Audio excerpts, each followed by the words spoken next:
Manejo de emociones para un mejor servicio ciudadano. Bueno, un tema que no se suele abordar mucho en la gestión pública.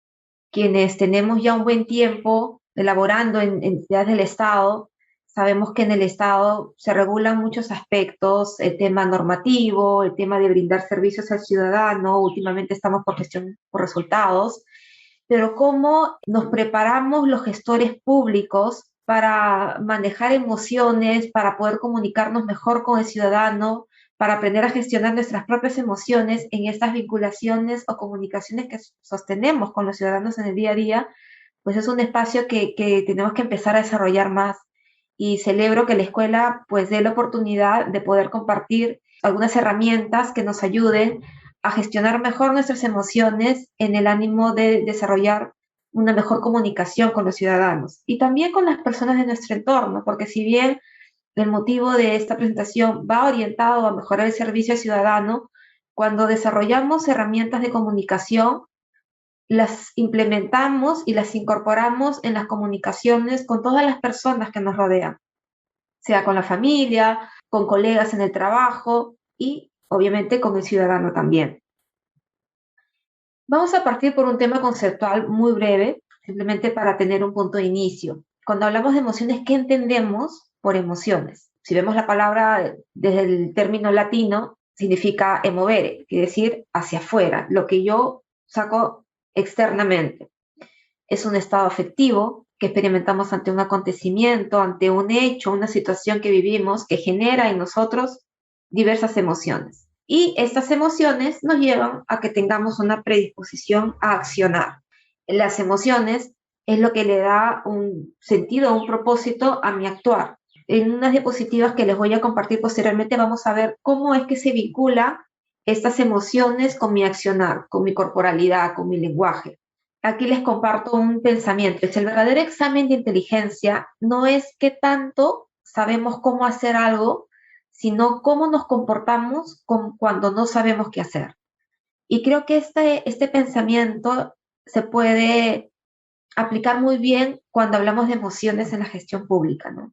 Sabemos muy bien qué hacer cuando nos toca desempeñarnos en nuestras funciones. Muchos de ustedes llevarán años ya en gestión pública y tienen mucha experiencia, mucha capacidad para poder desenvolverse en espacios vinculados al servicio relacionado a las funciones que desempeñan en sus entidades. Pero cuando nos toca lidiar con aspectos emocionales, más aún ahora que vivimos en situación de crisis y que posiblemente no solamente los ciudadanos, sino también nosotros estamos con una serie de emociones a veces encontradas, cómo poder gestionarlas y esto nos permita brindar un mejor servicio al ciudadano, sostener mejores comunicaciones con las personas de nuestro entorno.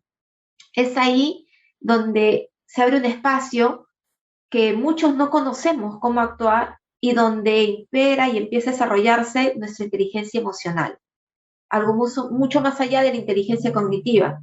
Y aquí les vamos a compartir algunas herramientas que les ayude a ustedes a sostener una mejor comunicación, a poder reconocer no solamente las emociones en los ciudadanos, sino también partiendo por reconocer nuestras propias emociones. Y he podido identificar que muchos consideramos como emociones buenas la alegría, la gratitud, el compartir que genera satisfacción, y como emociones malas, la tristeza, el enojo, la rabia, el rencor. Y yo aquí voy a partir por romper algunos juicios. En realidad, todas las emociones son buenas si es que me permiten aprender algo de ellas. Si yo con una experiencia que originó en mi tristeza me permitió reflexionar y aprender algo, entonces bienvenida a la tristeza que me enseñó algo.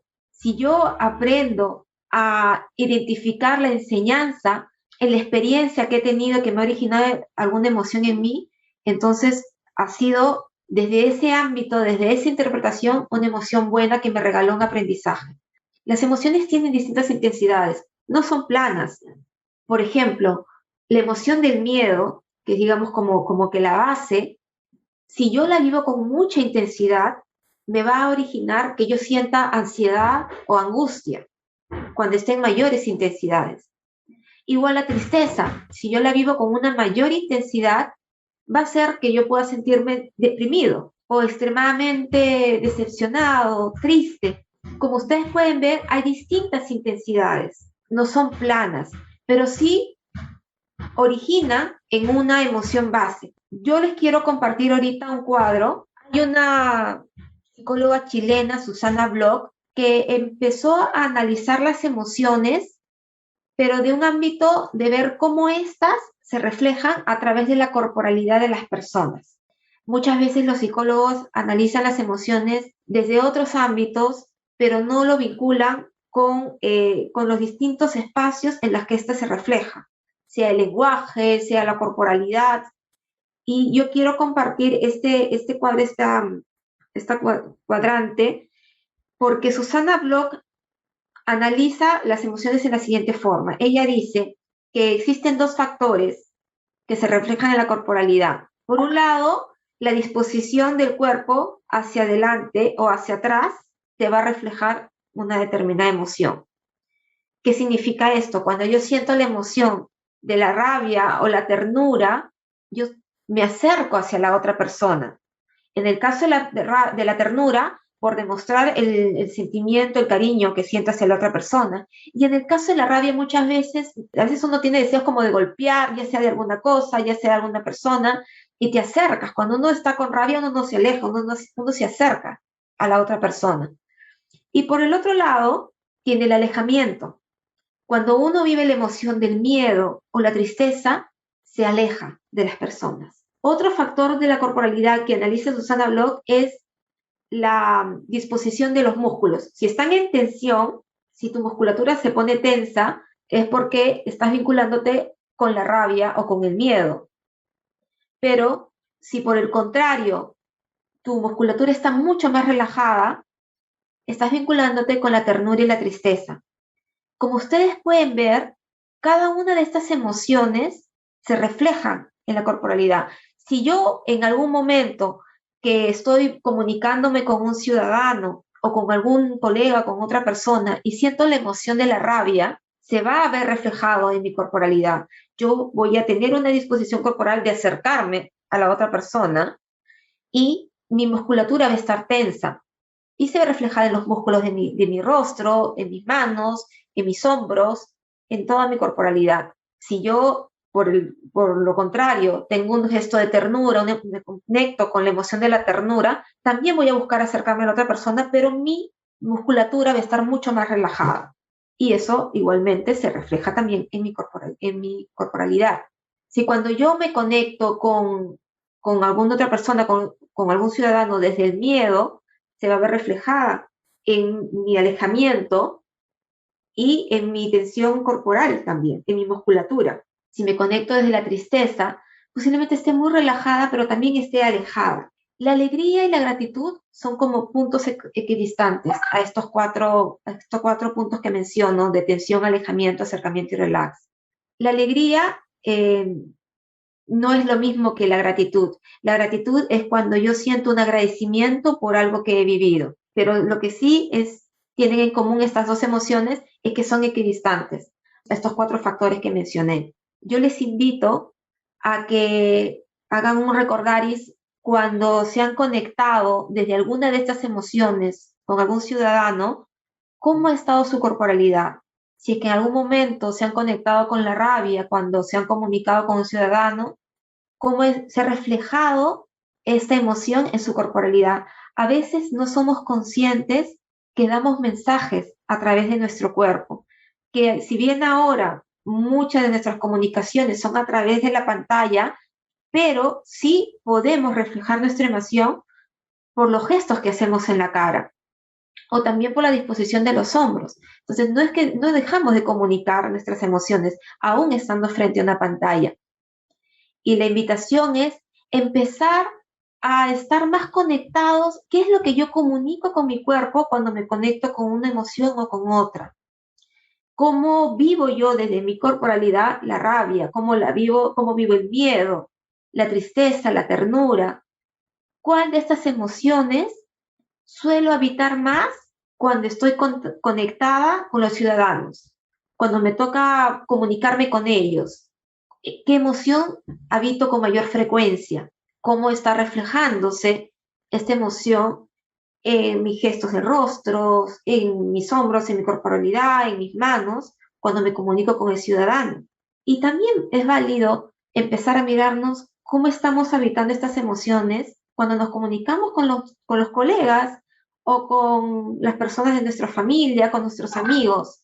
Este ejercicio que yo les comento de empezar a mirarnos un poco con qué emoción nos conectamos más, nos va a permitir conocernos más. Porque una cosa es una emoción y otra cosa es un estado de ánimo. Un estado de ánimo es cuando yo me quedo enganchada con alguna de estas emociones y la habito con mayor frecuencia. Si uno tiene muy permanentemente la conexión con esa emoción, ya estamos hablando de un estado de ánimo. Y muchas veces tiene que ver que lo aprendimos de nuestros espacios de cultura o de nuestro ámbito familiar. Las emociones se aprenden también. Cómo reaccionar ante determinados hechos y cómo vinculo un hecho con una emoción, también se aprende. Si yo, por ejemplo, soy mamá y constantemente, si es que veo sangre, a mí me asusto y grito, posiblemente si tengo un hijo pequeño y ve que yo reacciono así, él va a aprender a conectar ese hecho con esa emoción. Seamos conscientes que enseñamos también, las que somos padres o madres, a cómo tienen que conectarse nuestros hijos con las emociones y los hechos que viven. Y ahí nos surge también un reto. Y las emociones también se contagian.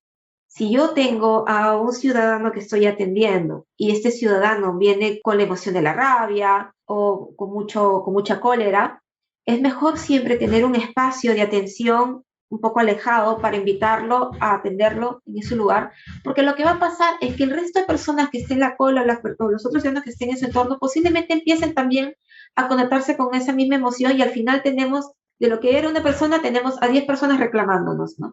Esto lo hablo para quienes atendemos al público. De ahí la invitación a tener un espacio para atención personalizada cuando vemos situaciones un poco más complejas donde las personas no están dispuestas a poder recibir determinada información. En todo caso, siempre hay que estar preparados como servidores públicos a poder conectarnos con los ciudadanos que viven estas emociones. Y eso es lo que vamos a impartir hoy día, un par de herramientas que les ayude a ustedes a cómo aprender a conectarse y cómo aprender a gestionar estas emociones. Otra emoción más que nos aboca hoy en día, sobre todo que estamos viviendo situaciones de crisis, es el estrés. Yo creo que a todos, si yo hiciera esta pregunta, creo que la gran mayoría levantará la mano, les ha tocado combinar roles en la casa, desde estar pendiente de los padres o de los hijos o del hermano menor, con tener que trabajar, hasta estar pendiente de la mascota también. Todos esos roles combinados en un mismo espacio. Y muchos nos hemos vinculado con el estrés. ¿Y qué es el estrés? Si bien es cierto, el estrés se refleja a través del cuerpo y tiene que ver con una conducta también, no solamente psicológica, sino también fisiológica, significa que ante situaciones adversas que yo no tenía planificadas, que yo no tenía proyectadas, como es esta situación de estado de emergencia, nos empezamos a sentir que nos desbordamos y que no tenemos la capacidad de poder resolverlas. Cuando yo, como persona, empiezo a proyectarme en una situación que no voy a ser capaz de resolver esto que estoy viviendo, yo empiezo a sentir el estrés. Pero si ustedes se dan cuenta, es mi persona la que empieza a proyectarse en una situación negativa, que obviamente en respuesta empieza a generarme a mí el estrés. El estrés que se ve reflejado en temas fisiológicos como dolores de cabeza, brotes en la piel, fatiga, dolor de espalda, o psicológicos como empezar a darme discursos negativos, como que yo no voy a poder resolver esto es imposible que yo lo resuelva, esto escapa de mis capacidades, no lo puedo hacer. Y estos discursos internos que me empiezo a dar, pues empiezan a verse reflejados en mis emociones y también en mi corporalidad, como lo mencioné, y en mi conducta con las personas que están en mi entorno. Empiezo a tener una mala relación con las personas de la familia, con las personas en el trabajo. Inclusive, si no lo sé gestionar, también puedo tener una mala conducta con el ciudadano. Yo luego les voy a explicar cómo es que esta emoción surge desde las interpretaciones que yo estoy haciendo. Recordemos esto para luego poder volver a abordarlo, que el estrés está vinculado con la sensación o la idea que yo interpreto que no soy capaz de resolver esta situación. Yo me estoy poniendo en ese escenario y ponerme en ese escenario me está originando a mí el estrés. Respecto a la frustración, nos coloca en otra interpretación. Para yo sentirme frustrado, como persona estoy interpretando que lo que yo deseo no lo voy a alcanzar. Es decir, tengo una expectativa frente a una realidad. Yo estoy viviendo todos los roles en mi casa de trabajo, madre, padre o hija, que se confluyen y esa situación que es la real, que es la que estoy viviendo, que tengo que desarrollar todos los roles en un mismo espacio, empieza a tener una lucha con mi expectativa de yo querer regresar a la situación que vivía yo antes de la pandemia. Esa lucha entre lo que yo deseo y lo que está sucediendo me hace sentir me hace sentirme frustrado, que yo no voy a poder conseguir lo que quiero. Esa lucha entre lo ideal y lo real es lo que te desemboca en un sentimiento de frustración. ¿Y cómo se ve reflejada esa frustración? Igualmente, también en el ámbito fisiológico, con la rigidez muscular, también te da dolor de cabeza, se te puede elevar la presión, los discursos internos de decirme que esto no me sale, que en qué momento regreso a la situación previa a la pandemia, que antes yo estaba mucho mejor y esto de aquí me está bien. Eso origina en mí rabia. ¿Por qué rabia? Porque empiezo a sentir que la situación que estoy viviendo no es justa. Y la rabia es una emoción que me conecta con el sentimiento de injusticia. La frustración me conecta a la rabia. Distinto es, en el caso del estrés, el estrés muchas veces me conecta con el miedo. El miedo es una emoción que me hace sentir que con la posible pérdida de algo, yo siento que posiblemente pueda perder algo. Y ante esa posibilidad de pérdida, yo tengo miedo a perderlo. Y entiéndase esto, perder mi zona de confort, perder la comodidad que yo sentía antes en mi anterior espacio laboral, perder mis condiciones laborales que tenía antes. Puede ser muchos motivos. El término de pérdida es bastante amplio, pero cuando yo tengo mentalmente la idea que puedo perder algo, no quiere decir que yo lo estoy perdiendo, sino que yo interpreto que lo puedo perder, me va a conectar con el miedo. Y el miedo me va a llevar al estrés. Entonces, vamos viendo la diferencia entre lo que es frustración y estrés.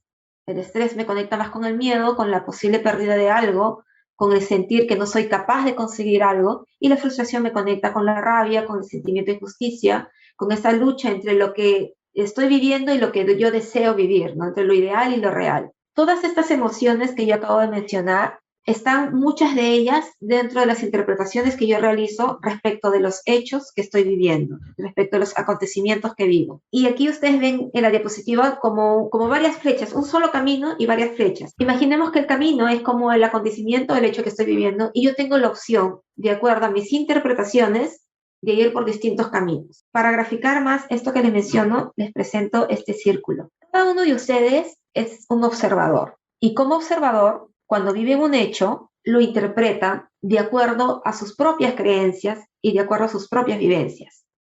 No todos vamos a interpretar igual. Dependiendo de cómo cada uno de ustedes interprete este hecho, les va a generar una emoción. Es decir, que las emociones se gatillan por las interpretaciones que yo estoy dando de lo que vivo. La emoción no lo gatilla el hecho, el acontecimiento.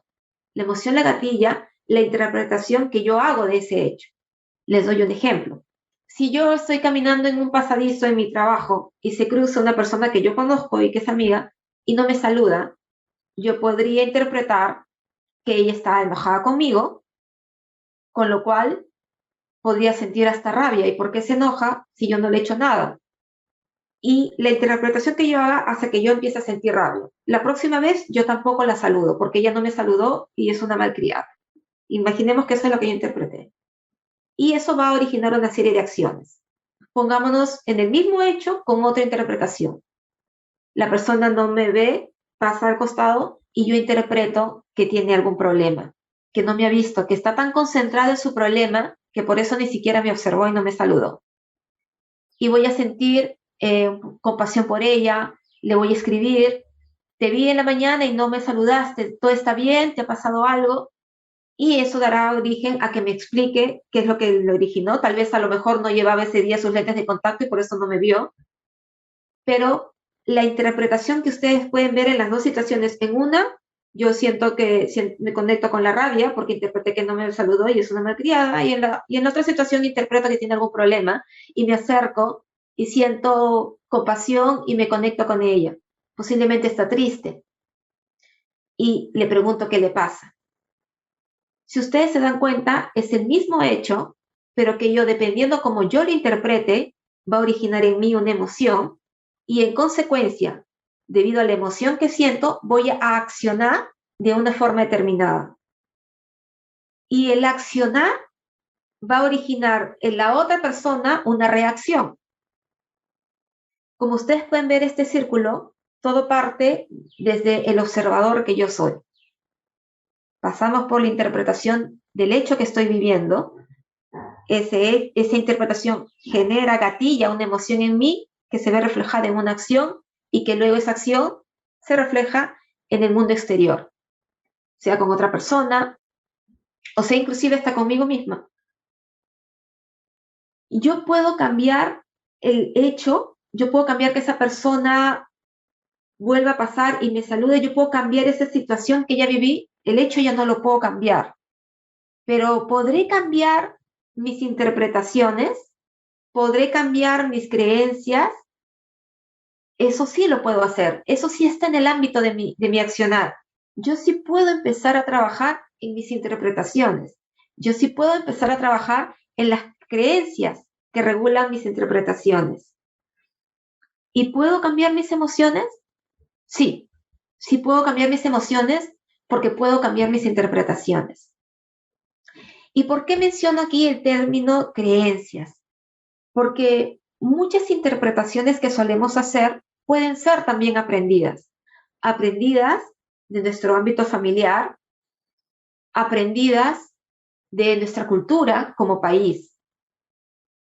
Si yo veo que las interpretaciones que he aprendido, ya sea en mi ámbito cultural o mi ámbito familiar, me están cerrando puertas, está haciendo que yo me conecte con emociones, que no permita que genere vínculos positivos con las personas de mi entorno, entonces yo me puedo dar la oportunidad de empezar a cambiar estas creencias. Y yo siempre invito a que estos cambios que uno se puede dar de creencias o interpretaciones siempre sean desde el agradecimiento, porque hemos llegado hasta este punto con las creencias e interpretaciones que hemos tenido y nos ha permitido conseguir cosas.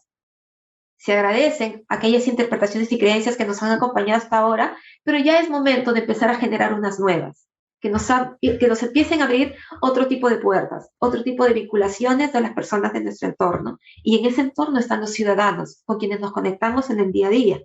Empiecen a conectarse con los diálogos que sostienen con los ciudadanos y qué emoción es la que suele estar más presente en esos diálogos.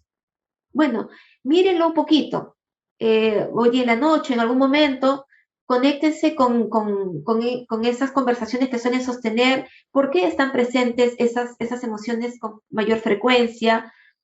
¿Aprendieron de algún lugar a interpretar determinados actos que los conectaran con esas emociones? ¿Qué tan presentes están estas emociones cuando en el ámbito personal, si vemos acciones parecidas cuando tenemos con determinados ciudadanos, también la tenemos en el ámbito personal y nos generan las mismas emociones? Recordemos que el observador es uno solo y así como nos comunicamos en el ámbito personal, también nos comunicamos con el ciudadano y con los colegas. Posiblemente, si suelo habitar más una emoción cuando me comunico con el ciudadano, por ahí que también esa emoción la suelo habitar más cuando me comunico con las personas de mi entorno personal. Y allí se nos abre un espacio de reflexión. Esta es una invitación para empezar a conocer más cómo estamos viviendo las emociones. Porque para aprender a gestionarlas es importante primero conocerlas, reconocerlas en mí. cómo me estoy conectando yo con cada una de estas emociones y dar el juicio de que todas son buenas, porque todas me permiten aprender y empezar a generar una nueva creencia que aquellas emociones que consideramos que eran malas, en verdad, si me permitieron aprender algo, para mi experiencia personal se convirtieron en buenas porque me permitieron aprender. La tristeza, cuando uno la vive y luego la ve reflejada en otro, me permite desarrollar empatía, porque yo sé que aquella persona que está viviendo un momento de tristeza, tal vez no he vivido lo mismo, pero sí sé lo que se siente cuando uno está triste. Y como la he vivido, puedo saber cómo se siente y desde ahí puedo empezar a acompañarlo. No necesariamente diciéndole algo, sino simplemente estando a su lado. Hay muchas veces que uno cuando vive la tristeza no quiere que le hable, pero sí que lo acompañen, que no lo dejen solo, que se sienta que hay gente a su lado. Y ahí, este es un ejemplo para ver que una emoción que consideramos que podría ser mala, a la larga es buena, porque me permite conectarme desde la empatía con las otras personas. Como servidores públicos y también como ciudadanos, cada uno de nosotros hemos vivido esta situación de crisis y muchos aún la seguimos viviendo. Nos ha puesto en situaciones difíciles, en situaciones límites, que nos ha forzado a vivir una serie un mar de emociones y salir adelante de esta situación. Pero este mar de emociones que hemos vivido también nos ha regalado la oportunidad de aprender a ser más empáticos con los ciudadanos y con las personas de nuestro entorno. Y ese es otro punto que les quiero compartir. Al regalarnos el ser más empáticos, empezamos a tener una interpretación positiva de lo que estamos viviendo. Si bien yo sé que muchos, si no es la gran mayoría, han vivido situaciones muy difíciles, ya sea por pérdida de seres queridos, por enfermedad, esas emociones con las que se han conectado, estas situaciones con las que han vivido, les ha regalado el ser empáticos con otros seres humanos que están viviendo lo mismo, con otros ciudadanos. Cuando uno ha vivido una situación y vemos que llega un ciudadano a pedir un apoyo como servidores públicos, que somos nosotros, podemos empatizar con ellos y saber que les acoge alguna tristeza, preocupación. Y estos ciudadanos necesitan por parte de nosotros, los servidores públicos, que les brindemos nuestra escucha y nuestra empatía. Y de alguna forma, a través de estas dos herramientas de la escucha y la empatía, acompañarlos emocionalmente.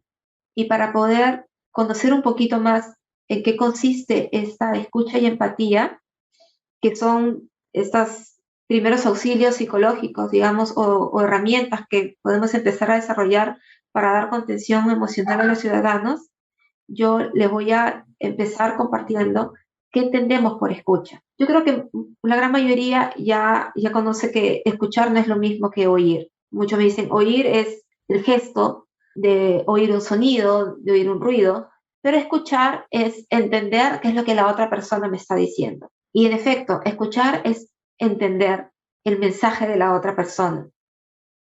Si yo lo tuviera que poner como la fórmula que está en la diapositiva, diría que escuchar es oír más interpretar. Aquí vemos un gráfico de dos personas que conversan, donde una le dice, me voy al banco, y la otra le responde, sí, yo también. Pero la primera se está refiriendo al banco del lugar financiero y la otra se está refiriendo al mueble para sentarse. Sin embargo, ¿cuántas veces diálogos como estos suceden en nuestra realidad? Que yo estoy hablando de una cosa y la otra persona me está respondiendo de otra y creemos que estamos hablando de lo mismo, ¿no? Importante es aprender a desarrollar ciertas herramientas como por ejemplo el parafrasear. Parafrasear significa repetir lo que la otra persona me ha dicho para verificar si lo que estoy entendiendo es lo que ella me quiere decir. Yo puedo decir, perdón, lo que tú me estás tratando de decir es esto, y si lo repito en mis propias palabras, lo que yo estoy interpretando, lo que yo estoy entendiendo del mensaje. Pero para poder yo entender el mensaje que me da la otra persona, yo tengo que interpretar, y la invitación es aprender a interpretar desde el observador que es la otra persona. No interpretar desde mi observador, sino desde la persona que me está dando el mensaje, para poder entender. Si cuando yo interpreto desde mi mundo de interpretaciones, es como que si yo me escuchara a mí misma. Pero si yo al interpretar escucho desde el mundo, las creencias de la otra persona, entonces ahí estoy escuchando su mensaje. No quiere decir que yo esté de acuerdo con ella. Escuchar no significa que estar de acuerdo. Escuchar simplemente es estar atento a lo que me quiere decir la otra persona. Ya yo formularé mi propio criterio, mi propia opinión, si coincide o no. Muchas veces algunos tienen el juicio de que yo no quiero escuchar porque es como que si me siento obligado a opinar lo mismo, y no es así. Yo puedo opinar distinto, pero sí es importante escuchar lo que la otra persona me quiere decir, porque por ahí hay algo importante que a mí me puede servir también, o me puede hacer reflexionar de mi manera de pensar, empezar a interpretar, pero desde lo que la otra persona me dice. Cuando yo escucho a la otra persona, en mi escucha muchas veces intervienen mis creencias y mis juicios. Mis juicios o creencias que yo las vivo como veredictos, que así son y así. Y no hay opción a discrepancia. Y muchas veces eso es un juicio. Y ahí la importancia de escuchar sin juicios, para no poner veredictos y estar abierto al mensaje que me quiere dar la otra persona. Y estos juicios o estos veredictos que yo puedo emitir cuando estoy escuchando a alguien tienen temporalidad. ¿Por qué digo que tienen temporalidad? Cuando yo emito un juicio respecto a lo que me dice la otra persona, yo lo hago en base a alguna acción en el pasado. Quiere decir que este juicio que ahorita emito tiene un antecedente, tiene una experiencia pasada que ha hecho que fundamente mi juicio. Pero a su vez, cuando yo lo emito, va a originar una acción hacia el futuro. Como ustedes pueden ver, el juicio tiene un pasado y un futuro. No es tan simple como que, bueno, si yo tengo esta creencia o este juicio, se queda en el presente y ahí termina. No, no, porque al yo accionar va a generar una realidad. Cuando yo acciono, cuando yo tomo una acción, yo genero una realidad con la otra persona. Si yo tengo un juicio cuando me toca atender a un ciudadano, ese juicio se va a ver reflejado en mi accionar. Y al yo accionar en una forma determinada, se va a generar una realidad para ese ciudadano. Les doy un ejemplo. Yo conocí a una persona que por sus costumbres familiares consideraba que el tratar de usted, perdón, que el tratar de tú era una falta de respeto. Y cualquier persona que la tratara de tú, ella le respondía como si le hubiesen insultado, porque para ella, de acuerdo a sus costumbres en la familia, y entiendo también del lugar en el que ella vivía, era una falta de respeto. Entonces, cuando le tocaba a algún ciudadano que viniera y la tuteaba, porque para ese ciudadano, desde sus creencias y sus culturas, el tratar de tú era una forma de empatía, de ser cariñoso, de ser amable. Eh, no conocían el usted, conocían el tú como una forma de comunicarse en forma amable. Entonces, el ciudadano quería ser amable y la trataba de tú, y ella, como servidora pública, consideraba que era una falta de respeto. Y ante esa falta de respeto, desde sus creencias, le respondía en forma no adecuada, lo cual originaba una respuesta por parte del ciudadano.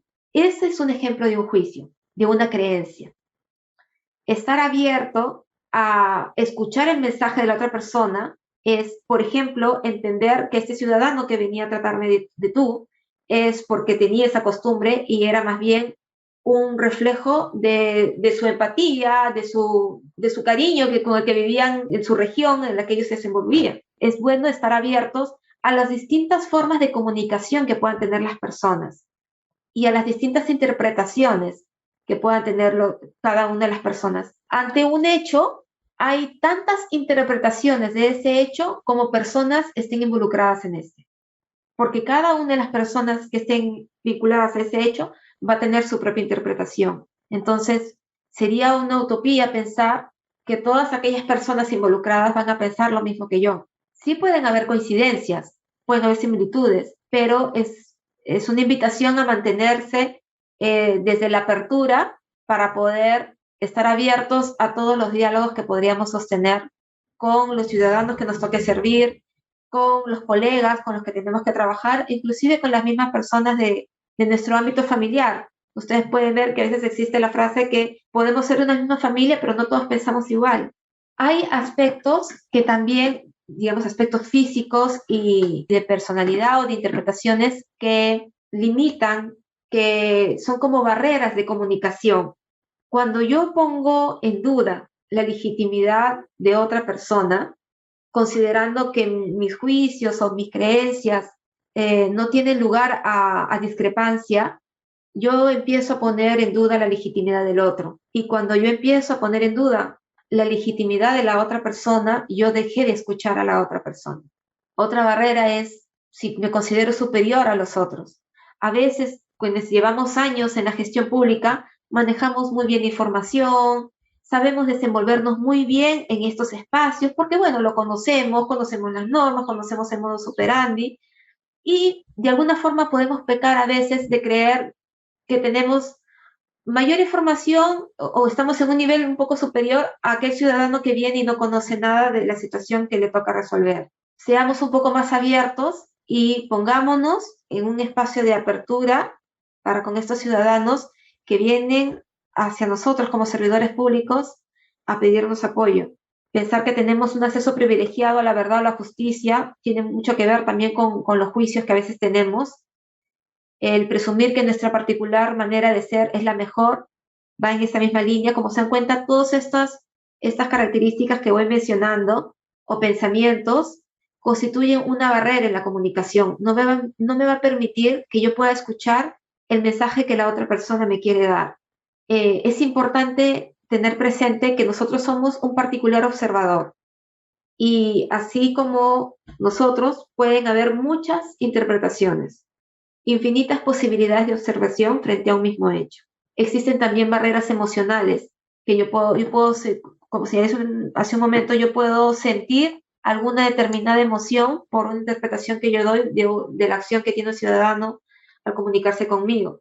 Y eso, en el caso que acabo de poner, se constituye en una barrera emocional, en una barrera conductual también, porque se va reflejada en ciertas conductas para con el ciudadano.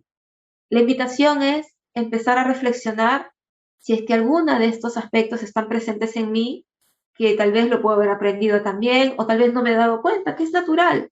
Siempre estamos en un camino de aprendizaje y a veces podemos tener ciertas conductas que no nos damos cuenta que están en nosotros, pero si nos invitan a verlas, pues se nos abre el camino de empezar a cambiarlas.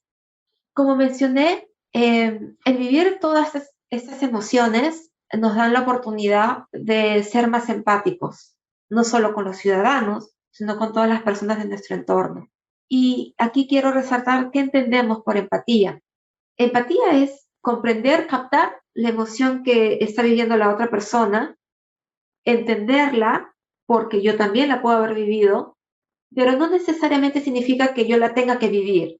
Yo conozco cómo se siente la tristeza, conozco cómo se siente la depresión, conozco cómo se siente la ansiedad porque la he vivido. En este momento tal vez no la siento, pero puedo con facilidad empatizar con el ciudadano que se siente triste, con el ciudadano que se siente con la rabia. Recordemos que la rabia es una emoción que te conecta con el sentimiento de injusticia. Posiblemente la respuesta que yo le estoy dando a lo que ha pedido hace que el ciudadano sienta que esa respuesta es injusta. Y de ahí es importante entender que la emoción que vive el ciudadano no tiene que ver conmigo, no tiene que ver con mi capacidad profesional ni con mi desempeño profesional o laboral.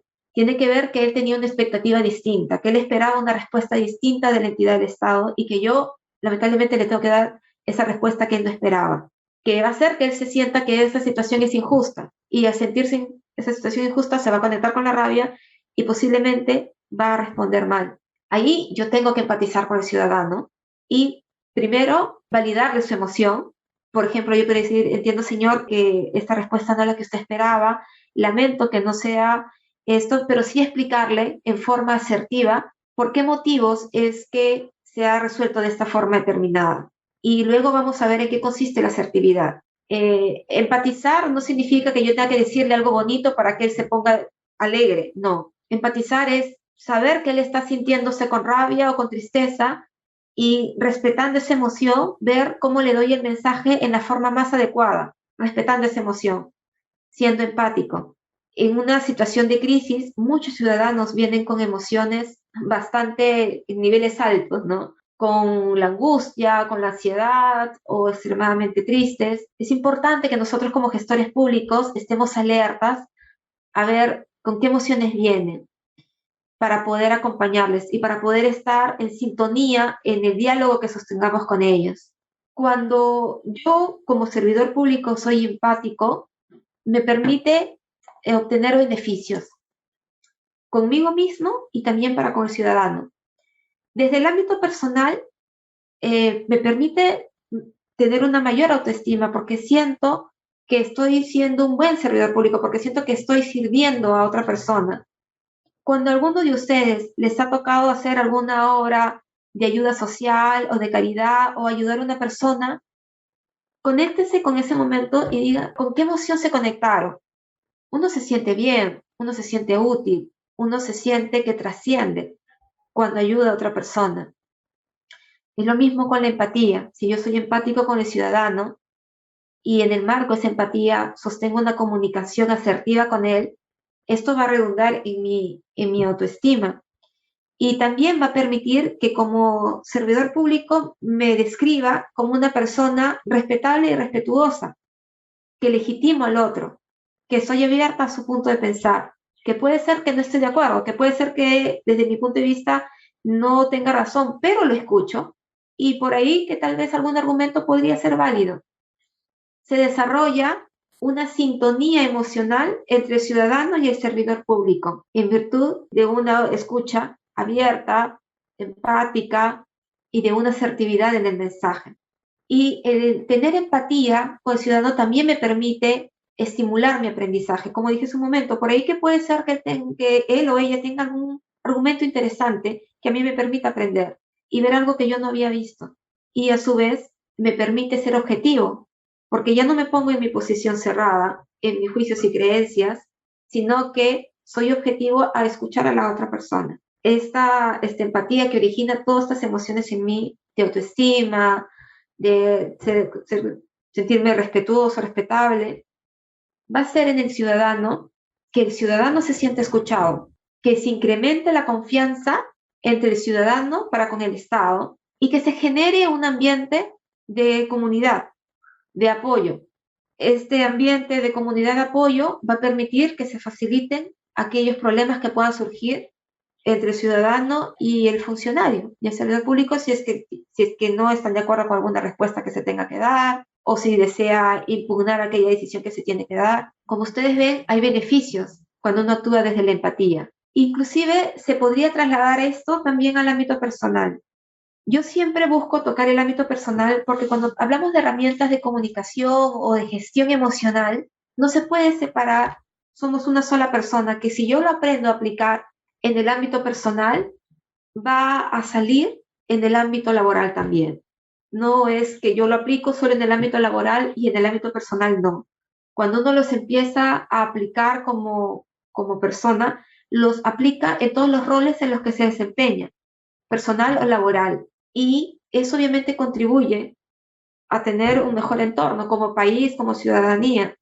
Esa es la invitación, que estas herramientas que vamos compartiendo se empiecen a poner en práctica, primero con las personas de nuestro entorno, con nuestros colegas y también con la ciudadanía, con quienes tenemos comunicación fluida, empezar a probar, empezar a observarme cómo estoy comunicándome y qué espacios de aprendizaje se me abren.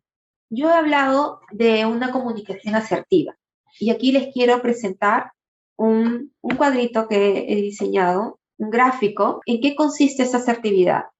Puedo tener dos extremos. Si yo soy una persona que a veces puedo responder en forma agresiva, no estoy apreciando a los demás, no los estoy escuchando, estoy imponiendo mi punto de vista, esto refleja que no estoy siendo asertiva.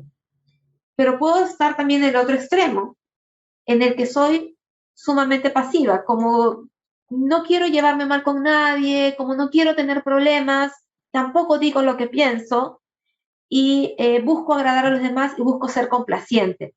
Esto tampoco es un punto positivo, porque si yo no digo lo que pienso en forma respetuosa y también respetando a los demás, va a mellar mi autoestima.